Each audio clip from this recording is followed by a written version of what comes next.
Thanks for listening to A Prophecy of Incense and Snow, a new romantic fantasy from Meet Cute. We hope you enjoy the show.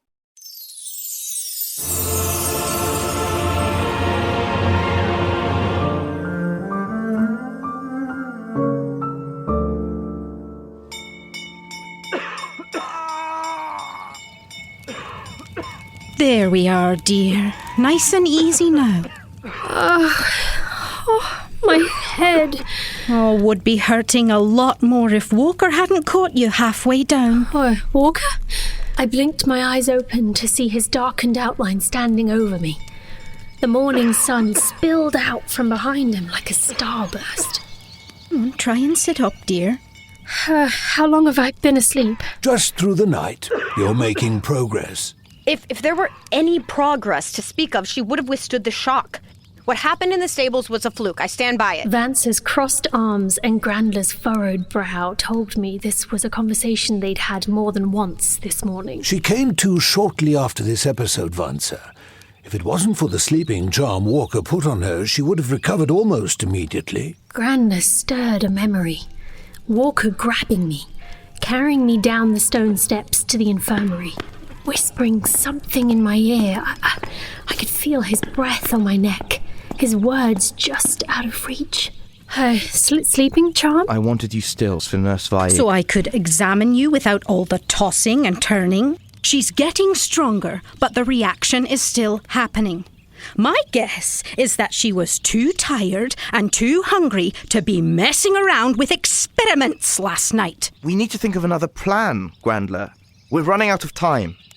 Praxus will be here tomorrow. Tomorrow?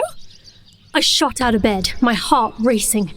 But I haven't learned any attack spells. Walker, if she can't handle being touched by you, she damn sure can't be trusted around Praxus. I am tired of everyone telling me what I am and am not capable of. Much to my shock, I stood up and started walking towards Vance. I shoved my clenched fists into my pockets and discovered the seeds Yanta had given me yesterday were still there. They hadn't fallen out during all the commotion. It was as if those little pieces of home wanted to be with me. I remembered who I was. I'd like to make something very clear about how the rest of the day is going to go. You! I poked Vance in the chest with my index finger. Are going to join me in the sparring ring and teach me how to use my magic to attack. Understand? Whatever you say, princess. Atla, I really don't think that it's necessary. I will learn as much as I can before Praxus arrives. I demand time in the ring. No,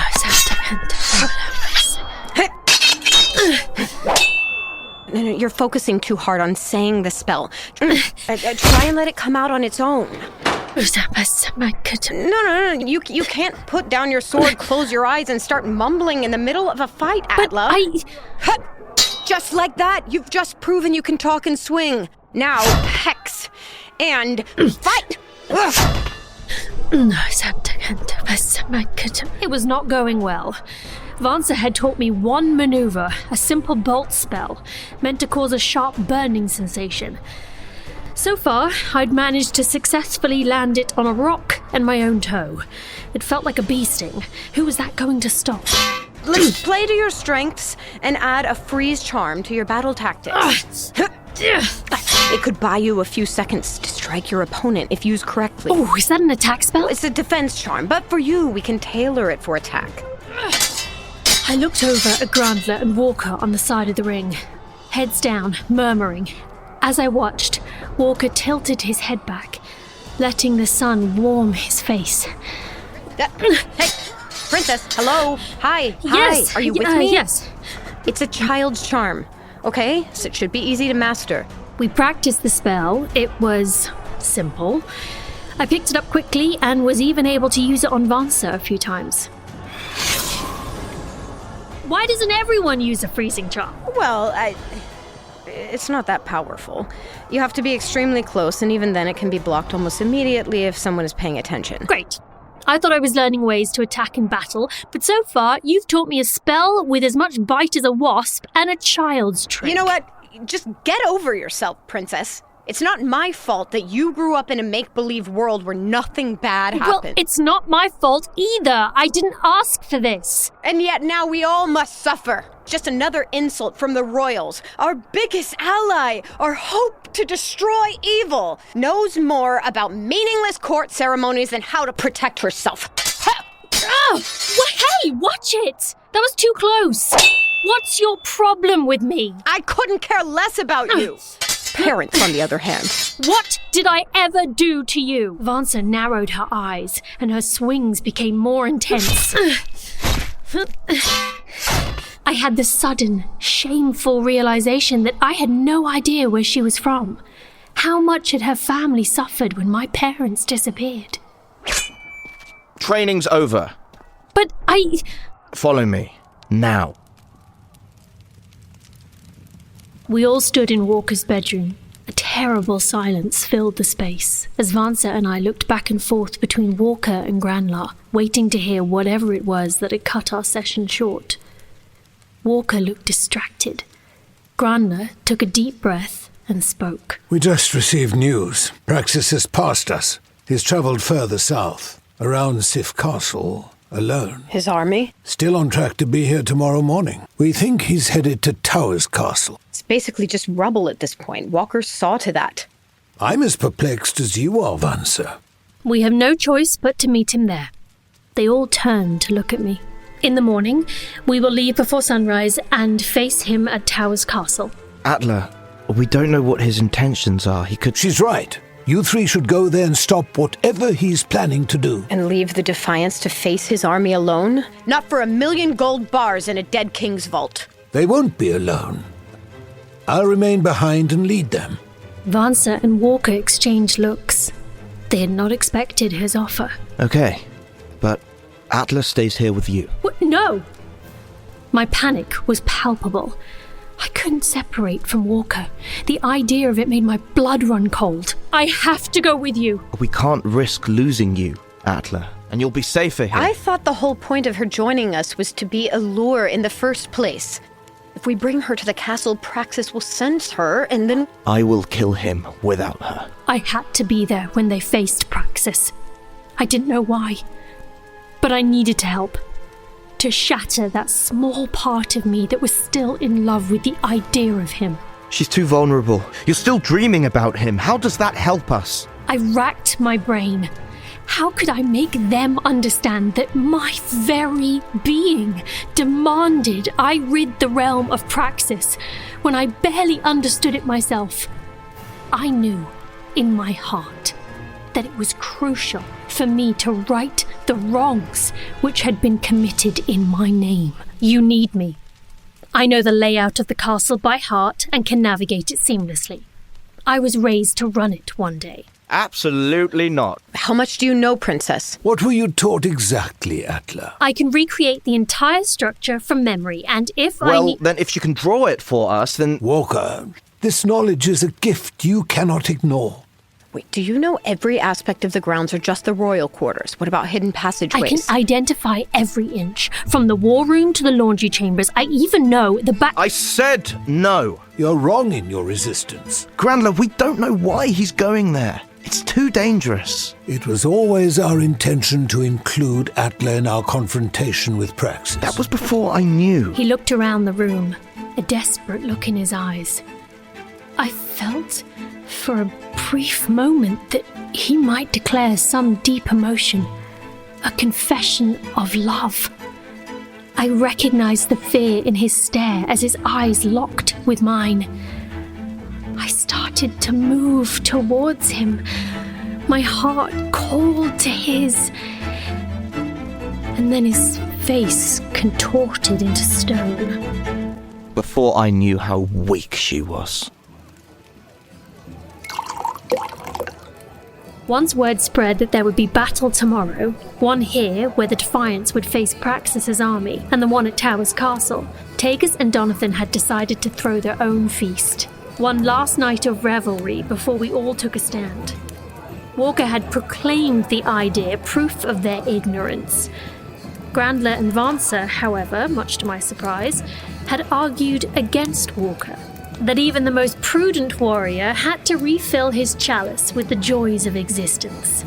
Otherwise, what was there to fight for? Easy with that wine, Princess. Oh, you're talking to me? Must be the multiple mugs of mead that has given you courage. Well, we are going to be brothers in arms. I have no other choice but to talk to you. You hate that I'm going with you tomorrow. I should have left it alone.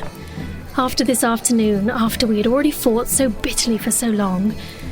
But the alcohol was going to both of our heads. Promise me this. Promise you won't only drink tonight. Eat. And make sure you're as powerful as you can possibly be. Did you mean what you said? About me being weak? No.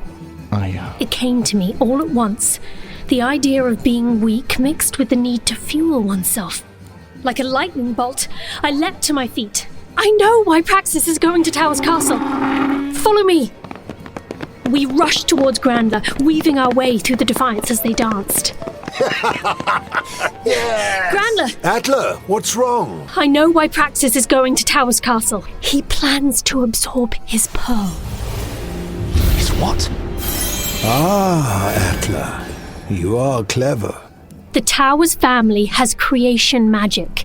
They are able to create things out of thin air. A rite of passage for their bloodline is a pearl of power, something young Towers warlocks do on their 13th birthday. It proves they've reached a level of magic worthy of the royal family. But ultimately, it is nothing but pure magic. His magic. It's an extension of him. I'm not following. You said Praxus was weak. Yes.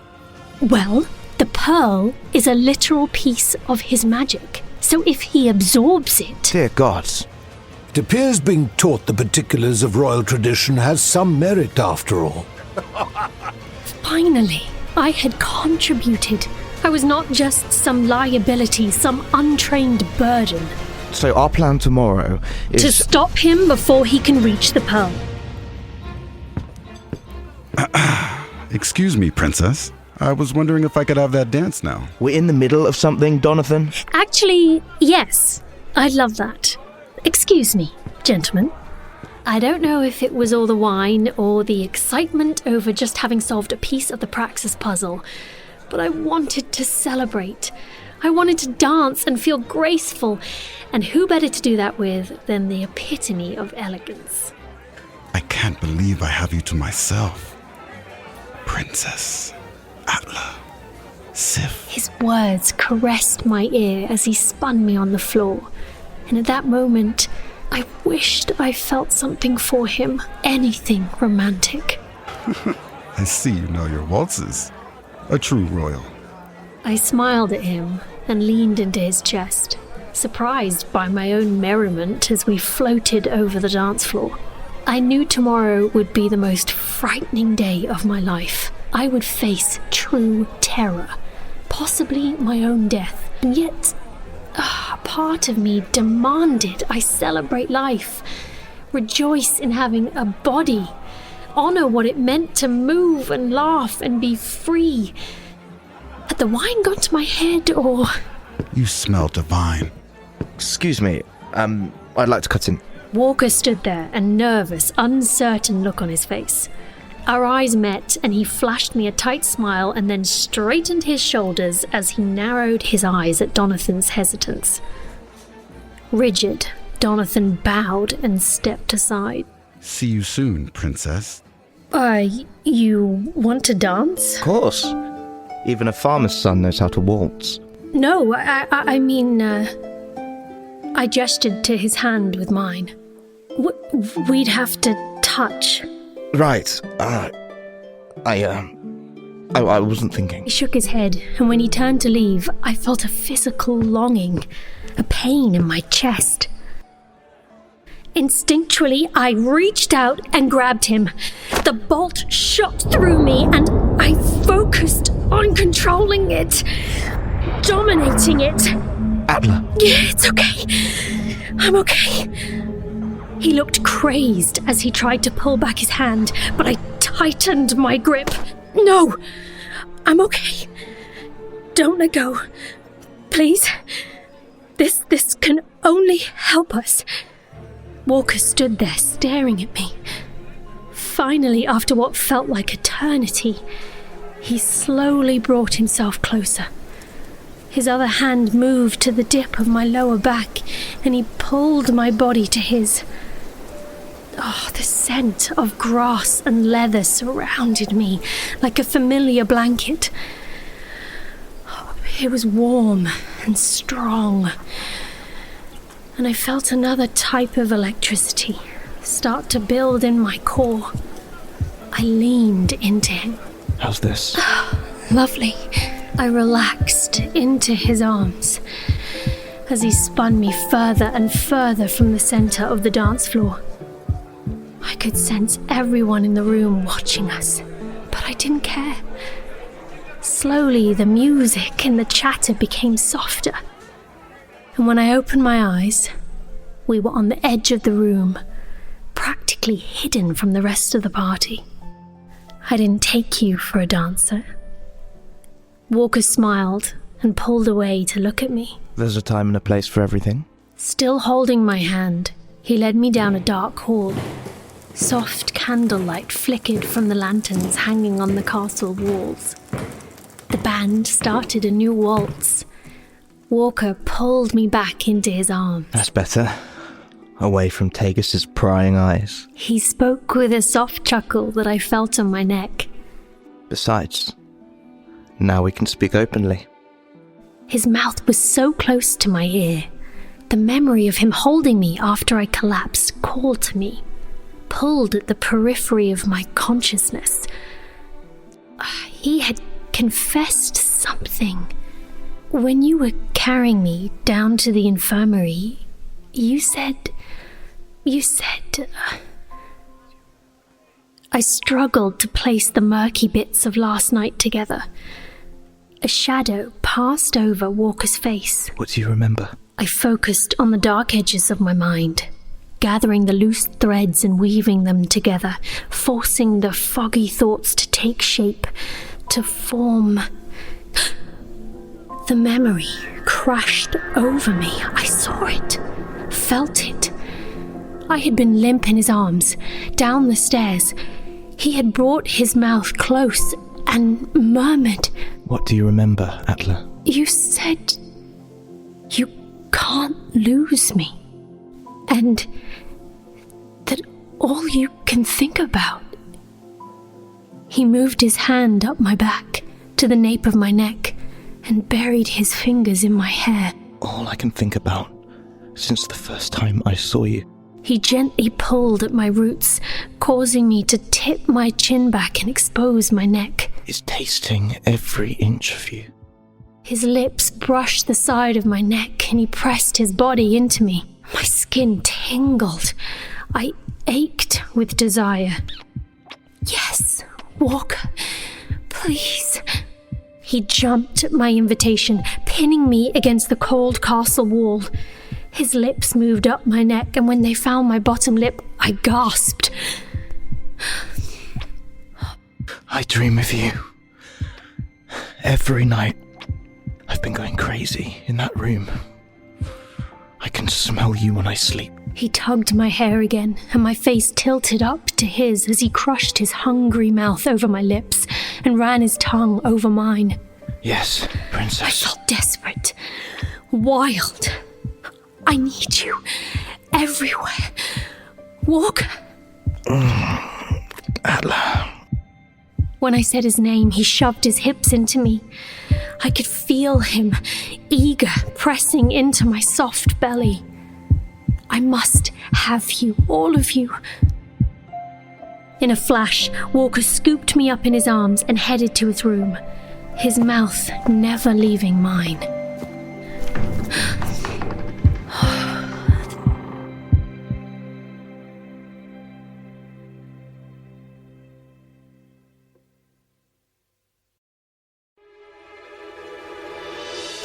Thanks for listening to A Prophecy of Incense and Snow.